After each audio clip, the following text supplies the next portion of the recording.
আজও থেমে থেমে অব্যাহত আছে বৃষ্টিপাত। তাতে বৃহত্তর চট্টগ্রামের কোথাও কোথাও বানের পানি নামলেও অনেক জায়গায় বাড়িয়েছে দুর্ভোগ। চট্টগ্রামের ফটিকছড়ি, হাটহাজারী, রাউজান, মিরসরাই, সাতকানিয়া উপজেলা নিচু এলাকায় এখনো জমে আছে বন্যার পানি। এতে গ্রামীণ সড়ক যোগাযোগ ব্যবস্থা ব্যাহত হচ্ছে। দুর্ভোগের শিকার পানিবন্দী লোকজন। খাগড়াছড়িতে চেঙ্গি ও মাইনি নদীর পানি কমতে শুরু করায় পরিস্থিতির উন্নতি হচ্ছে। বসতিতে ফিরতে শুরু করেছেন অনেকেই। তবে মহালছড়ির মোবাছড়ি ইউনিয়নের সিঙ্কিনালা কাপ্তাই পাড়ার সড়ক তলিয়ে গেছে। এতে করে যোগাযোগ বিচ্ছিন্ন হয়েছে হাজারো মানুষের। খাগড়াছড়ি সদরেও ভেঙে গেছে বেশ কিছু সড়ক। এদিকে প্রশাসনের পাশাপাশি ব্যক্তি উদ্যোগে ত্রাণ দেওয়া হচ্ছে দুর্গত এলাকায়।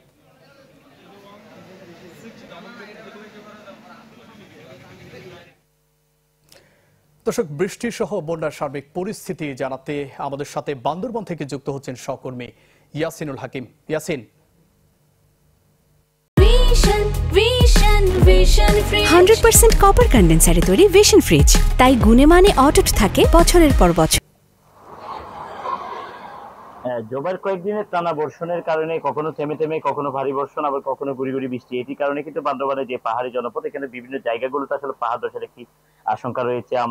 আমরা দেখে এসেছি বান্দরবানের ইসলামপুর, লাঙ্গিপাড়া, সিদ্দিকনগর, কালাঘাটা, বালাঘাটা, বিভিন্ন যে সমস্ত এলাকায় ঝুঁকিপূর্ণভাবে মানুষ বসবাস করছে, সেখান থেকে তারা কিন্তু এখনো সেখানে বসবাস করছে। তারা কোনোভাবে সেখান থেকে সরে আসছে না। আমরা আরেকটা যে বিষয়টি বলতে হয়, আসলে সবসময় কিন্তু এরকম দুই একদিনে বৃষ্টি হলে জেলা প্রশাসন, পৌরসভা, উপজেলা প্রশাসনের পক্ষ থেকে মাইকিং করা হয়, মানুষকে সচেতনতা বৃদ্ধি করা হয়, মানুষকে সরিয়ে আনা হয়। কিন্তু এইবারে আসলে সেই কার্যক্রমটি না থাকার কারণে মানুষ এখনো পর্যন্ত কিন্তু আসলে ঝুঁকিপূর্ণভাবে পাহাড়ের পাদদেশে বসবাস করছে।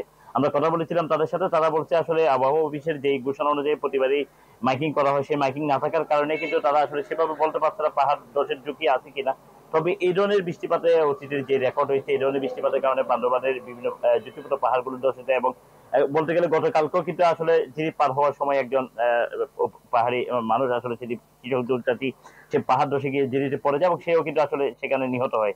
তো সব মিলিয়ে কিন্তু এই ধরনের বৃষ্টিপাত অব্যাহত থাকলে পাহাড়ে যে ঝুঁকিপূর্ণ অবস্থা রয়েছে সেগুলো ঝুঁকিতে থাকে। তবে জেলা প্রশাসন, উপজেলা প্রশাসন বা পৌরসভার পক্ষ থেকে সে ধরনের কোনো উদ্যোগ না থাকার কারণে কিন্তু আসলে যারা পাহাড়ে ঝুঁকিপূর্ণভাবে বসবাস করছে তারা এখনো সেখানটায় রয়েছে। তবে এই বৃষ্টিপাত অব্যাহত থাকলে বান্দরবানের 7 উপজেলায় 34 ইউনিয়নের 2 পৌরসভায় যে প্রায় 2000-এরও অধিক মানুষ যারা আসলে বসবাস করছে ঝুঁকিপূর্ণ ভাবে, তারা কিন্তু আসলে একটা জীবন পথ সন্নিকটে রয়েছে বলে আমাদেরকে স্থানীয় সুশীল সমাজ জানিয়েছে। সুশীল সমাজের পক্ষ থেকে তারা জানাচ্ছে জেলা প্রশাসন বা উপজেলা প্রশাসন দ্রুত সময়ের মধ্যে পদক্ষেপ নিয়ে মানুষকে যদি সরিয়ে না আনে তাহলে কিন্তু প্রাণহানির মতো ঘটনা ঘটতে পারে। তবে আমরা যেটি লক্ষ্য করছি, কয়েকটি বৃষ্টিপাতের সাঙ্গু এবং মাতামহির যে পানি রয়েছে সেটা আসলে অনেকটা আসলে বিপদসীমার নিচে প্রবাহিত হচ্ছে। সেই কারণে এই অঞ্চলগুলো প্লাবিত হওয়ার আশঙ্কা না থাকলেও পাহাড় ধসের আশঙ্কা রয়েছে। জুবাই। ইয়াসিন, ধন্যবাদ আপনাকে। দর্শক, পাহাড় ধসের শঙ্কা আছে বান্দরবানে, সে খবর জানাচ্ছিলেন সহকর্মী ইয়াসিনুল হাকিম। আমরা বন্যা পরিস্থিতির আরো খবর জানাতে চাই। এবার চলে আছি খাগড়াছড়িতে, সেখানে আছেন সহকর্মী নুরুসফা মানিক। মানিক, মঞ্জুর, সকাল থেকে কিন্তু আজকে বৃষ্টি না হলেও কিন্তু আবার কিন্তু আধা ঘন্টা আগ থেকে প্রবল বর্ষণ শুরু হয়েছে। আবার এর ফলে কিন্তু যদি এই বর্ষণ অব্যাহত থাকে আবারও কিন্তু নতুন করে পানিবন্দী হওয়ার, নিম্নাঞ্চল প্লাবিত হওয়ার একটি সংখ্যা রয়েছে। এর আগে আমরা সকালের সংবাদের বুলেটিনে বলছিলাম যে সকাল ভোররাত থেকে কিন্তু পানি নামতে শুরু করেছে অনেক এলাকায়। তবে এখনো কিছু কিছু এলাকা, দিঘিনালা এবং সদরের কিছু কিছু এলাকা পানিবন্দী থাকলেও কিন্তু বেশ কিছু এলাকা থেকে পানি নেমে গেছে। তবে এখন আবার প্রবল বর্ষণ শুরু হয়েছে। সেই প্রবল বর্ষণ যদি অব্যাহত থাকে তবে সেটি আবারও কিন্তু জলাবদ্ধতায় রূপ নিতে পারে বলে শঙ্কা করা হচ্ছে।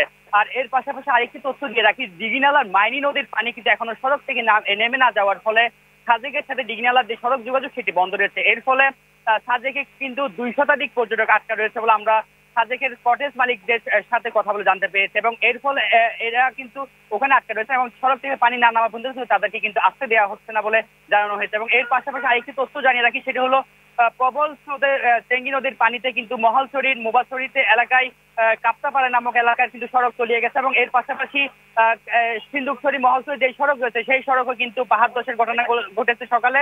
এর ফলে যান চলাচল বন্ধ রয়েছে।